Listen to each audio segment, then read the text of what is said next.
이 시간에 말씀을 전해주실 우리 노정호 목사님은 현재 우리 예수세계 선교회장을 이끌고 계십니다. 선교회장을 이끌고 계시고요. 미국의 지금 다코타주 소수민족 미션 디렉터로 지난주에는 인도의 선교지에서 일을 하시고 제가 또 보고 싶어서 한국 들리시라고 그래서 이번 주 화요일날 바로 내일 모레 떠나게 되고 우리 김성태 목사님도 내일 모레 떠나게 되시는데요. 그래서 오늘 또 우리에게 에바다란 제목으로 귀한 말씀을 전해 주시게 되었습니다. 많은 은혜 받으시기 바랍니다.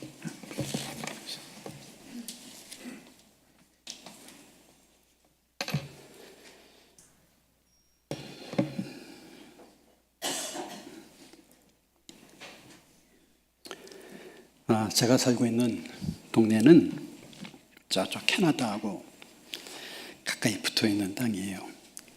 아마 다코타 하면 미국에 있는 분들도 잘 모르죠. 근데 이제 큰 바위 얼굴 있는 데가 바로 다코타입니다. 다코타는 남북한을 합쳐서 더 큰 땅이지만은 인구는 한 10분의 1밖에 안 돼요. 그리고 한인교회가 딱 3개 있습니다. 한인교회가 3개 있어요. 그 3교회를 돕는 일을 하고 있고, 앞으로 다코타주에 한인교회, 또 스페니시 교회, 또 베트남 교회, 이런 여러 교회들을 세워나갈 그런 계획들을 갖고 있습니다. 제가 이 다코타로 옮기기 전에 미주리에서 한 14년 목회를 했고, 그때 목회하면서 이제 여러 가지 삶을 나눌 때마다, 그리고 어려울 때마다 우리 이 목사님께 찾아와서 마치 친정을 가듯이 많은 힘을 얻고 그렇게 많은 목회를 해왔습니다. 근데 저희 그 미주리에 있을 때도 성가대가 각 파트별로 유튜브로 올려서 연습을 하더라고요.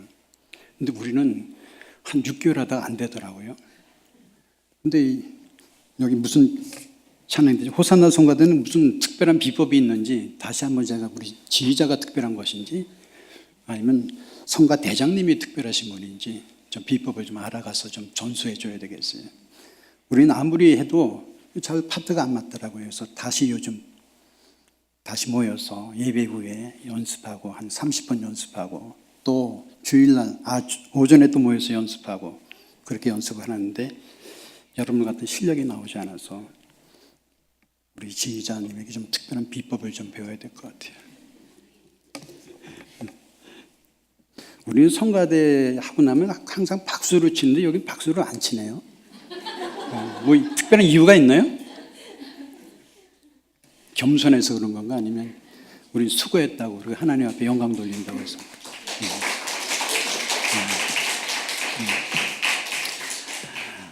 제가 어릴 때라는 것은 한 60년대쯤 될 겁니다. 그때는 그 장애가 있는 분이 택시를 탈 때 타지를 못했어요. 왜냐하면 재수가 없다고 그래서. 그날 부정 탄다고 그래서. 제 어린 나이에 눈에도 장애를 겪고 있는 사람들의 그 모습들이 굉장히 안쓰러운데 어른들은 굉장히 냉정한 것 같아요. 굉장히 마음이 모진 것 같아요. 근데 그런 모멸과 그런 멸시가 유대 땅에도 있었어요. 오늘 그 이야기가 오늘 마가복음 7장의 이야기입니다. 오늘 32절에 보니까 사람들이 기먹고 어눌한 자를 데리고 예수께 나와 안수하여 주시기를 간구하였다고 말합니다. 여기서 어눌한 자라는 것은 내가 말을 하고 싶은데 제대로 말이 나오지 않는 거예요. 자신의 생각을 말로 표현하고 싶은데 잘 안 되는 거예요. 오늘 마가는 이방인들을 향하여, 유대인들이 아닌 이방인들을 향하여 예수의 이야기를 전해주려고 아주 애를 썼어요. 그래서 예수께서 이방인들에 대해서 얼마나 관심을 많이 갖고 있는지를 그가 편지 속에서 복음서를 쓰면서 자주 언급하고 있는 것을 볼 수 있습니다. 지금 예수님은 두로에서 시돈을 거쳐 갈릴리 호수로 도착했죠. 아마 목사님과 함께 예루살렘 성지 순례를 하신 분들이 많이 계셔서 알겠지만은 갈릴리 호수는 동쪽은 유대 땅이고 서쪽은 이방 땅이죠. 근데 두로와 시돈을 지나온 것으로 봤을 때 이 이방 쪽이 호수예요. 그러니까 예수께서 이방인들을 대상으로 지금 사역을 하고 있다는 사실들을 마가는 전하기를 애쓰고 있는 것이죠. 이 마가는 이 본문을 굳이 밝히는 이유가 이 지역이 이방 사람들이 살고 있는 땅이라는 것이에요.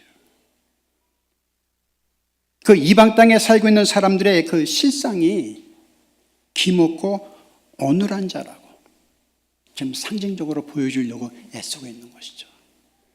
제가 지난주에 다코타에 있는 미국 목사님 한 7분과 함께 한 주 동안 쭉 인도 전역을 좀 몇 개 도시는 아니지만 다니면서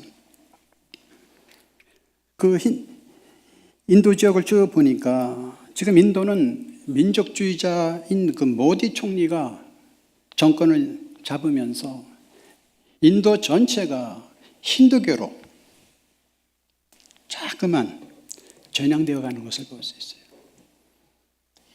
그래서 이슬람을 포함해서 힌두 종교가 한 70%, 그 다음에 이슬람이 한 20%, 그 다음에 기독교, 기타 종교가 한 10% 정도 됩니다.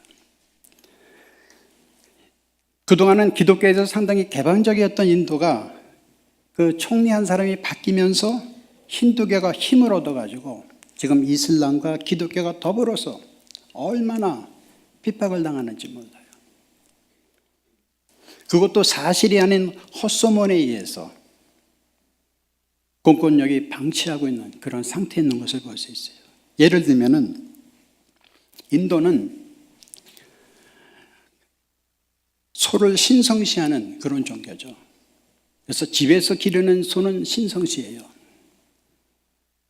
근데 그들이 잡아먹는 소는 들소예요. 근데 들소는 이슬람에서 주로 이슬람 사람들이 자기 소를 잡아서 같이 먹고 그러는데 그들의 소문을 어떻게 퍼뜨리냐면 이슬람 사람들이 우리가 신성시하는 소를 함부로 잡아먹는다. 그 소문 하나 때문에 한 마을이, 이슬람 마을이 초토화되어지는 이런 참상들이 일어나는 것이 지금 인도의 현실 속이에요. 물론 제가 일주일 잠깐 갔다 와서 인도 전역을 알 수는 없지만 그 한 면만을 봤을 때 지금 인도의 상황이 어떤지를 가늠해 볼 수 있죠. 오늘 마가가 얘기하고 싶은 것이 그것이에요. 이방 사람들이 살고 있는 그 땅, 그것은 그 당시 로마의 정권에 의해서 지배받는 땅이었죠.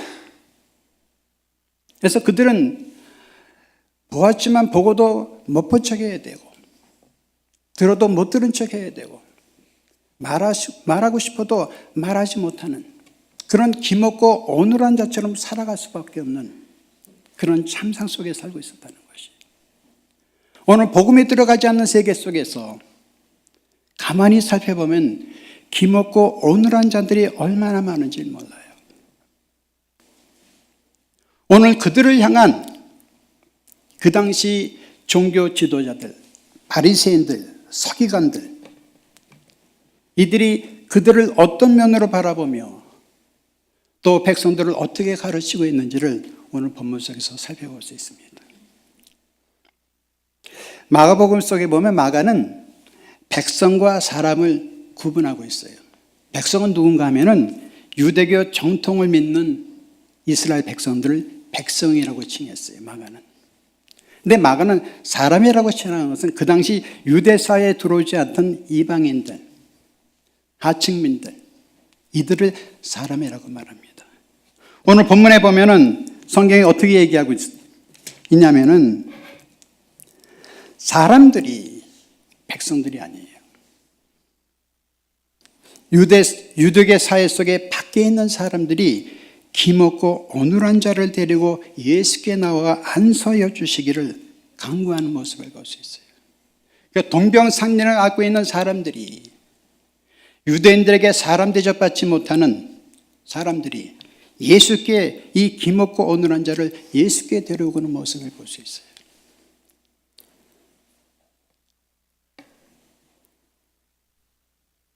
우리가 본문을 좀 더 쉽게 이해하기 위해서는 우리 7장 1절부터 좀 봐야 될 것 같아요. 오늘 이 이야기는 어디서부터 발단되냐면은 7장 1절에 보면 바리새인들과 또 서기관 중 몇이 예루살렘에 와서 예수께 모였다가 그의 제자 중 몇 사람이 부정한 손, 곧 씻지 않은 손으로 떡 먹는 것을 보았더라. 이렇게 말하고 있어요. 그러니까 유대인의 장로들의 정결법을 가지고 예수를 지금 비난하고 있는 장면 속에서 예수께서 그들에게 가르치고자 두 가지 비유를 그들에게 전해준 것이죠. 그것이 수로보니게 여인과 오늘 기먹고 어눌한 자를 고치신 장면이에요. 그 당시 유대인의 장로들의 유전은 뭡니까? 여기 7장 3절에 보면 손을 부지런히 씻지 아니하면 그들은 먹지 않았어요. 그러니까 밖에 나갔다가 밥 먹을 때는 항상 손을 씻어요. 팔뚝까지 씻었죠. 또 4절에 보면 시장에 돌아와서는 물을 뿌리지 않으면 먹지 않았어요. 그리고 그 외에도 여러 가지 지키는 것들이 많았다고 말합니다. 잔과 주발과 녹그릇을 씻음이라. 근데 가만히 보니까 예수의 제자는 그렇게 하지 않아요. 손 씻지 않은 손으로 먹고 장로들이 지키라고 전해줬던 것들을 전혀 따르지 않습니다. 이런 유대인들을 향하여, 바리새인들을 향하여 주께서 말씀을 전하시죠. 그들의 눈에는 개처럼 보이던 이방인들이, 그들의 눈에는 부정한 자들이던 기먹고 어눌한 자들이, 예수께서는 어떤 관점으로 그들을 보시는지, 그리고 그들의 잘못된 관점을 예수께서 수로보니게 여인의 이야기와 기먹고 어눌한 자의 이야기를 통해서 가르쳐 나가시는 것을 볼 수 있습니다. 아까도 얘기했지만 그들은 보고도 못 본 척, 듣고도 못 들은 것처럼 자기 생각을 제대로 표현하지 못하고 살아오던 사람들을 향하여, 마치 기먹고 어눌한 자처럼 살아온 자들을 향하여 예수는 이 이방 세계의 슬픔을 향하여 바리새인들을 가르치고 있는 모습을 볼 수 있죠. 하나님의 은혜가 없는 비참한 땅을 향하여 주께서 은혜를 베푸시고 그들의 눈을 뜨게 하시고 그들의 길을 열어주시고 그들의 혀를 풀려지는 역사를, 은혜를 오늘 본문 속에서 보여주는 것을 볼 수 있습니다. 이것은 이미 이사야 선지자를 통해서 예견되어 왔던 것이죠. 이사야 선지자가 어떻게 예언합니까? 그때 예수께서 이 땅에 오셨을 때, 하나님의 나라가 도래했을 때는 소경의 눈을 밝을 것이요, 기머거리에 귀가 열릴 것이고, 그때 저는 자는 사슴같이 뛸 것이며 벙어리의 혀는 노래하리니 이는 광야에서 물이 섞였고 사막에서 시내가 흐를 것입니다. 이 세계를, 이런 하나님의 나라가 도래할 때의 세상을 무엇으로 가리고 있었어요? 장로들의 유전으로 가리고 있었죠. 오늘 본문 속에서 저는 두 종류의 기먹고 어눌한 자들이 등장한다라고 봅니다. 정말 육체적으로 기먹고 어눌한 자가 있었어요. 그러니까 예수님은 육체적으로 기먹고 어눌한 자들이라고 바리새인들을 영적인 기먹고 어눌한 자라고 보신 것이죠. 오히려 바리새인들은 유대의 백성들을 영적으로 기먹고 어눌한 자로 만들어가고 있다는 사실들을 가르치고 싶은 것이에요. 그래서 그들에게 수로보니게 여인의 이야기를 합니다. 오늘 24절부터 보면 거기에 예수께서 수로보니게 여인을 등장시켜요. 유대인들의 눈에는 이방인은 개예요. 사람 취급에 들지 못해요. 그들과는 상종을 하지 않았죠. 그런데 이 수로보니게 여인이 뭐라고 얘기합니까? 주여, 당신의 말씀이 옳습니다. 그러나 상 아래 개들도 아이들의 떡 먹던 부스러기를 먹나이다. 지금 바리새인들은 로마의 압제 속에서 그 로마인들이 흘려놓은 떡을 주워 먹는 개와 같은 인생을 살고 있으면서도 그들이 이방인들을 향하여 개라고 얘기하고 있는 거예요. 그들이 눈이 벌어서, 장로들의 유전의 눈이 가려서,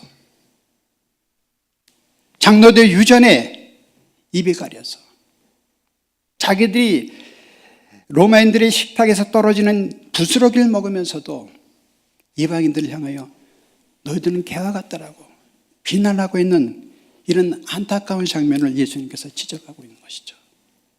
아마 예수께서 너희들이 개라고 얘기했으면 아마 난리가 났을 거예요. 그러나 주님은 수르보니게 여인을 통해서 실상은 너희들이 개와 같은 인생을 살면서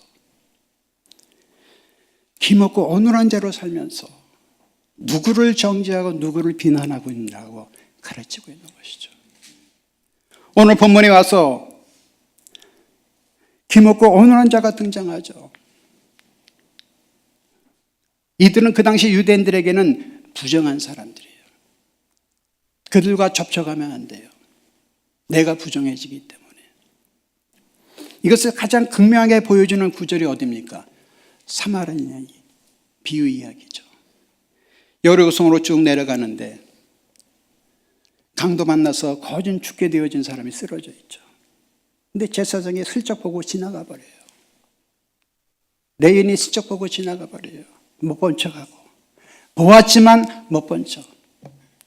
그 사람의 신음소리를 들었지만 못 들은 척. 그냥 지나쳐 버려요. 그러나 그 당시 그들이 개처럼 여기는 사마리아 사람이 그를 도와주는 장면을 예수께서 말씀하시죠. 그 당시 자신들이 부정해지는 것에 대해서는 그들이 보고도 못 본 척했어요. 들어도 못 들은 척했어요. 어쩌면 그 당시 유대인들의 사회 속에서는 장로들의 유전이, 안식일의 규정이 그들의 눈을 가리고 그들의 귀를 막고 그들의 입을 닫게 만들었어요.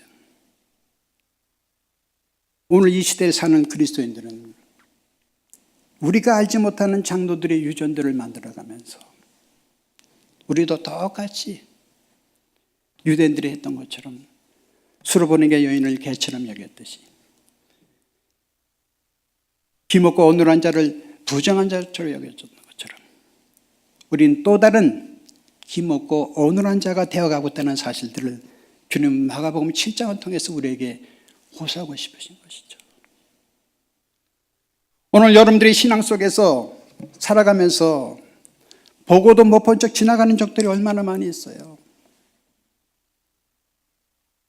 여러분, 지난주에 내 옆에 있던 그 사람의 신음소리가 들려지던가요?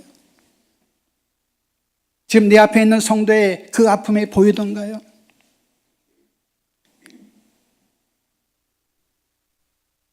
우리도 왠지 모르는 그 어떤 가칭 안에 쫓겨서 성경으로 익히 알고 있지만은 왠지 못 본 척, 왠지 못 듣는 척, 내 입을 굳게 다물고 살아가고 있을 때가 얼마나 많습니까? 신유대인들이 새로운 그리스도인의 삶의 모습 속에서 기먹고 어눌한 자들을 얼마나 많이 양상하는지 몰라요. 교회 예배가 점차 기복주의로 흐르면서 교회가 물질주의로 흐르면서 우리는 세상과 세상의 눈을 가리고 세상의 귀에 귀를 기울이지 않고 나만의 교회, 나만의 가정, 나만의 자녀들을 위해서 살아가는 현대 그리스도인의 모습을 오늘 영적인 귀먹고 어눌한 자라고 고발하고 있는지도 모릅니다. 오늘 여러분들이 신앙생활 한번 돌이켜보세요. 여러분들이 신앙생활 속에서 예배생활 한번 돌이켜보세요. 인간관계를 한번 돌이켜보세요. 보고도 못 본 척, 듣고도 못 들은 척, 말을 아껴가면서. 물론 제가 한국을 떠난 지 한 30년이 넘기 때문에 지금 어떻게 변하는지 모르겠어요. 그러나 신문지상 속에서 방송을 통해서 한국 사회를 보면 마치 고슴도치들이 살아가는 것, 그런 느낌을 자꾸만 받아요. 다가면 다가서 서로 찌르기 때문에 다가서지도 못하고 끌어안지도 못하고 일정한 거리를 두고 살아가는 것이 가장 좋은 처세들처럼.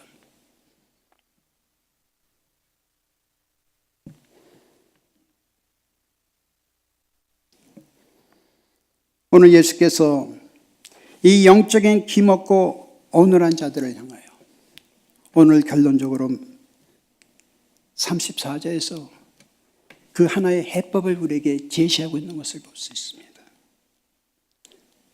하늘을 우러러 탄식하시며 그에게 이르시되 에바다 하시니 이는 열리라는 뜻이라.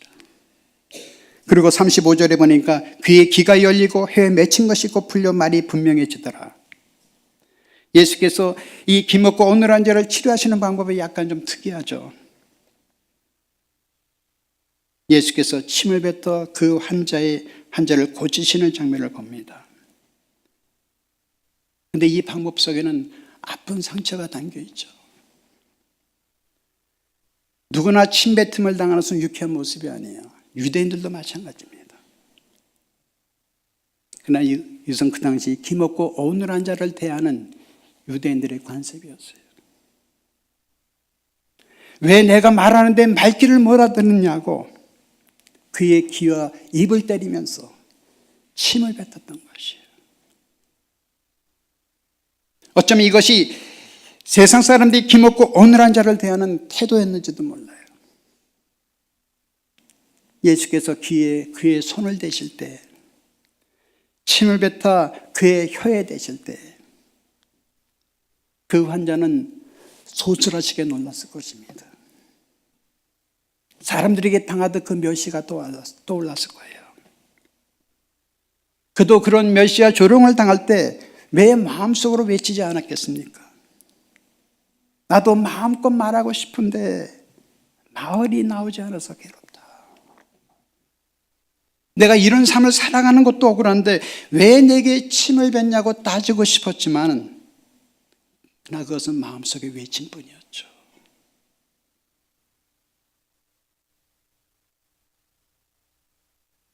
오늘 여러분들의 자녀들은, 남편은 어떻습니까? 요즘 의학은 치료의학에서 진단의학으로 바뀌어갔죠. 이제는 예방의학으로 바뀌어갑니다. 병을 고치는 데 직접적인 치료의 방법을 사용하다가 이제는 그 병의 원인이 뭔지를 진단하는 데 집중해 왔어요. 그런데 앞으로는 예방의학이 발전해 나갈 것입니다. 왜냐하면 병을 치료하는 것도 중요하고 진단하는 것도 중요하지만 그 병이 유발하지 않도록 예방하는 것. 오늘 우리도 마찬가지예요.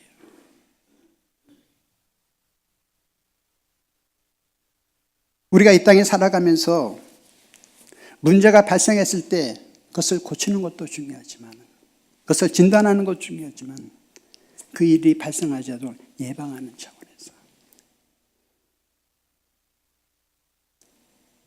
오늘 주님은 그 하나의 방법들을 우리에게 제시하고 있죠. 그것이 34절이에요. 하늘을 우러러 탄식하시며. 여기서 탄식하다는 말은 불쌍히 여긴다는 뜻이죠. 예수께서 왜 하늘을 보시며 탄식하셨을까요? 유대인들은 그들이 나의 동포고 나의 민족이고 나의 이웃이라는 생각을 갖기보다는 그들을 조롱하고 멸시하고 그들과 격리되어진 것이 나를 지키는 방법이라고 배워왔기 때문에 그들은 점점 거리를 멀리하는 삶을 선택하게 되어졌죠. 그러나 그들을 치유할 수 있는 방법은 오직 하늘로만 가능하기 때문에 주께서 하늘을 쳐다보셨죠.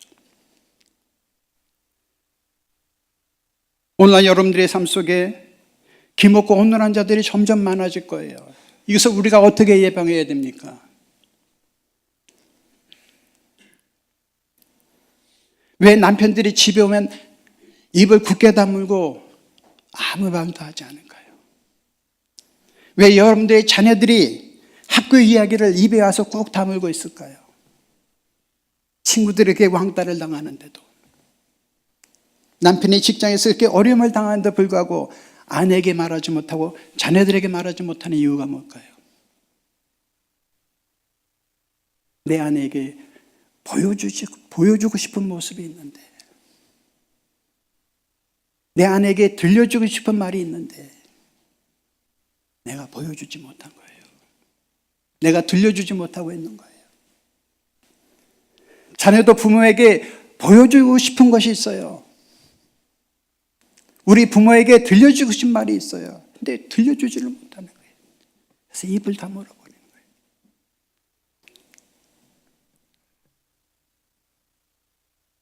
이 자녀들의 스트레스 우리가 무시해서는 안 될 것입니다.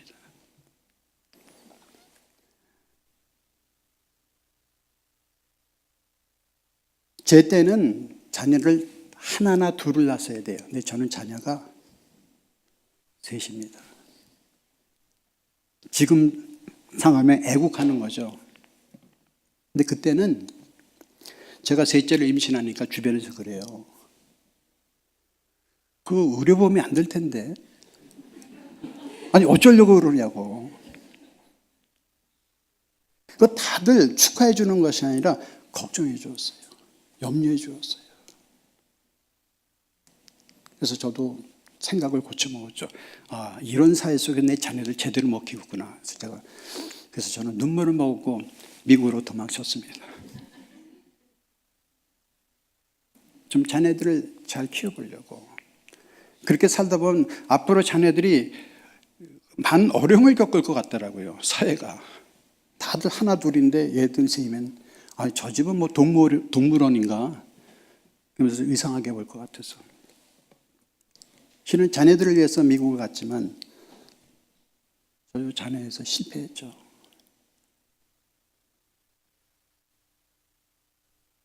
우리 큰아들이 지금 뭐 잘 성장했지만은 고등학교 때까지 아주 공부 잘했어요. 그 주변에서도 다들 기대했어요. 근데 대학을 들어가기 한 해 전에 갑자기 우울증이 찾아옵니다. 그리고 학교를 가지 못하고 집에서 공부를 했어요. 그래서 사람들이 다 기대했지만, 부모도 기대했지만 희망하는 대학에 가지 못했어요. 그냥 지역에 있는 조그만 대학. 나중에 아이가 얘기하는데 아빠가 목사고 자식들을 위해서 아낌없이 희생한 것을 보여줬는데 부모에게 보여주고 싶은 모습이 있었던 거예요. 부모가 기대한 대로 살고 싶었던 거예요.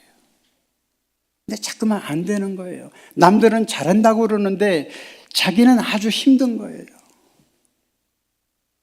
그러다 그만 마음의 병이 생긴 거죠. 모든 것들을 다 내려놓게 되죠. 어쩌면 여러분들의 자녀도 그럴 수 있어요. 부모들이 기대하는 모습에 다가가기 위해서 그들도 나름대로 애쓰고 힘쓰는 모습들이 볼 수 있어야 돼요. 저는 못 봤어요. 그래서 갔다 가면 큰아들 놓칠 뻔했어요. 오늘 여러분의 남편들도 그럴 것입니다. 아내에게 보여주고 싶은 모습이 있을 거예요. 아내에게 들려주고 싶은 말이 있을 거예요. 하지 못하니까 입을 다물어 보는 거예요. 그러다 마음의 병, 어느 날 뻥 터지면은 모든 것들이 엉망진창이 되죠. 큰아들이 그렇게 되니까 목회에 대한 생각도 다 내려놓게 되더라고요.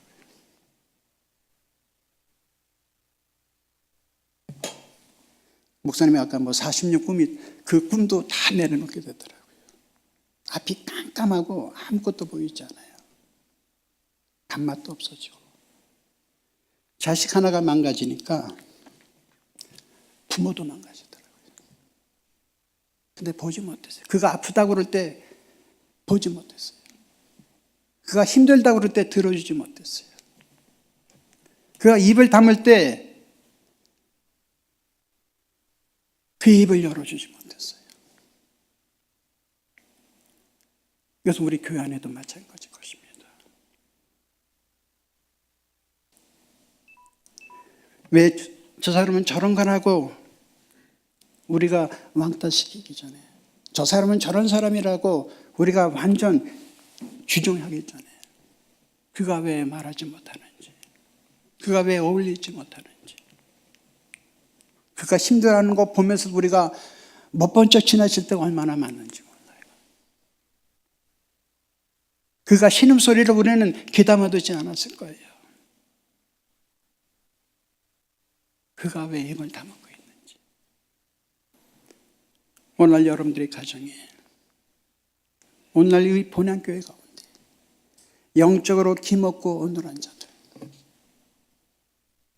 그들의 귀가 열려지고 그들의 혀가 풀려지는 역사가 일어나기를, 그것을 지향하는 그런 교회가 되어지기를 간절히 소망합니다.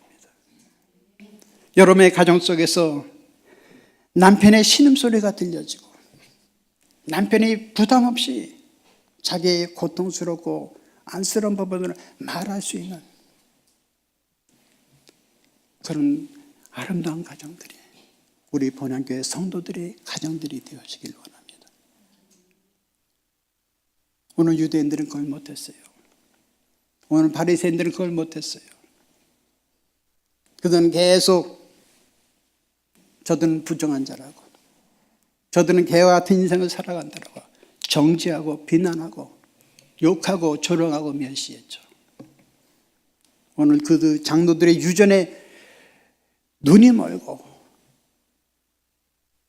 기가 막히고 입이 굳어져 버린 그 영적인 기먹고 어눌한 자들을 향하여 오늘 주님께서 에바다 하시면서 그들의 눈을 열게 하시고 귀를 열어주시고 입을 열어주시는 역사가 오늘 본문 속에서 등장합니다.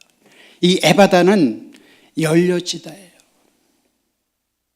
우리의 노력으로 안 되죠. 우리의 힘으로 안 되죠. 그래서 주님께서 하늘을 우러러 탄식하셨어요. 하나님, 이 영적으로 기먹고 어눌한 자들을 불쌍히 여겨 주옵소서. 아마 예수께서 34절에 하늘을 향하여 우러러 탄식하실 때 이 바리새인들을 향하여, 이 유대인들을 향하여 이렇게 울부짖으며 기도하셨을 거예요. 저들의 눈을 열어 주옵소서. 저들의 귀를 열어 주옵소서. 저들의 뭉친 혀를 풀어 주옵소서. 오늘 본향교회 성도들이 영적으로 기먹고 어눌한 자들, 그리고 점차적으로 기먹고 어눌해져 가는 이 세상을 향하여 새벽에 하늘을 우러러 탄식하는 그런 교회가 되어지길 원합니다. 온 가족이 이 땅에 왜 젊은 애들은 저렇게 돼? 요즘에 중이들이 무서워서 북한이 못 쳐온다고 그런 얘기를 들었는데 왜 이렇게 싸가지가 없느냐라고 욕하기 전에, 왜 이렇게 버르장머리라고 욕하기 전에 이 세상을 향하여 영적으로 기먹고 어눌한 자들을 향하여, 이 땅에 있는 청소년들을 위하여, 이 땅에 있는 위정자들을 향하여 하늘으로 탄식하시는 우리 본향교회 성도들이 되시기를 주의 이름으로 축원합니다. 그런 이후에 주께서 에바다 하시니 하늘을 우러러 탄식하신 다음에 열려져라 이렇게 축복하실 때 귀에 귀가 열리고 혀에 맺힌 것이 곧 풀려 말이 분명해지는 역사가 일어났던 것을 보게 되었습니다. 오늘 본향교회 성도들이 하늘을 우러러 탄식하시며 에바다 하실 때 여러분의 가정에 뭉쳤던 것들, 육체적으로 뭉쳤던 것들, 영적으로 묻혔던 것들이 에바다 되어지는 귀한 역사가 일어나기를 주의 이름으로 간절히 축원합니다. 기도합니다.